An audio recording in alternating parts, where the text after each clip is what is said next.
Hello guys, welcome to my 12th devlog of the series. So I just want to start this video off by saying I'm sorry for not having a video out quite so often as I would like. Again. But you know, this year has been, well, you know. But that being said, I would just like to jump straight back in and get straight to it.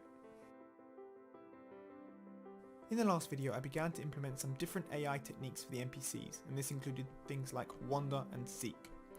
This time we've actually implemented a new AI behaviour, and this is the flee.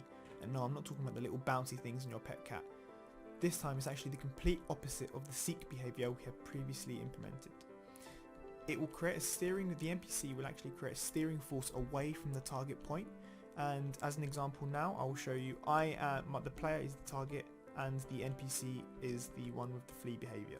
So if I enter in the area of identification, which is this big white box, this will be where the AI or the NPC will identify the target.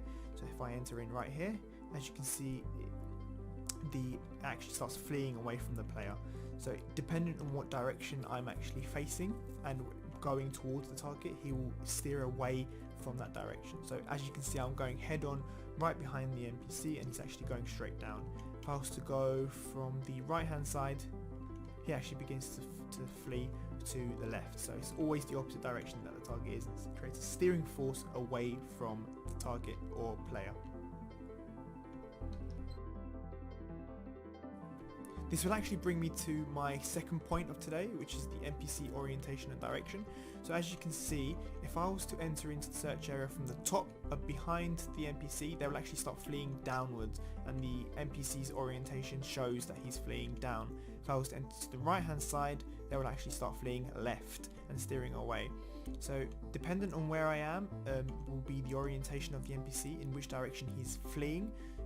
So this actually works quite well, I think, for now. This actually also works with the seek behavior.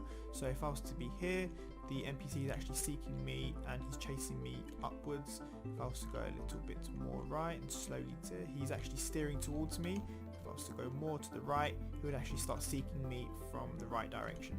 So this actually works for both seek, well, for all different types of behaviours, and from here on out when I begin implementing more different types of behaviours such as hiding and so on.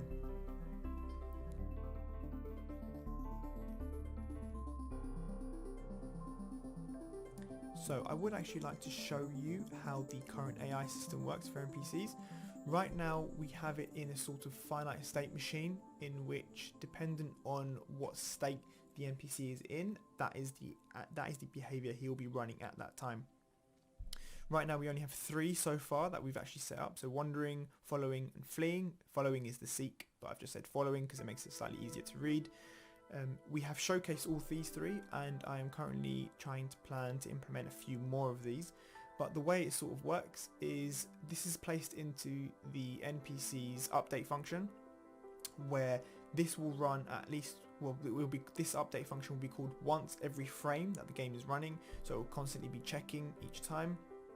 At the default state is obviously wandering. Some different NPCs will be different state, but this will essentially run the wander function, and within the wander function there will be a case where a condition in which once it has been met, it will change to a different state.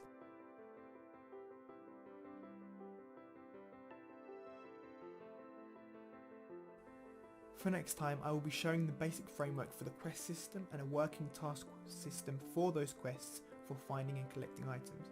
I've made this quest system work for a wide variety of different types of quests, which I haven't implemented yet.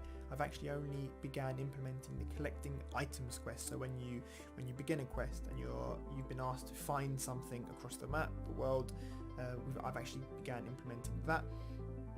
I'm polishing off a few things first before I actually show this in a devlog.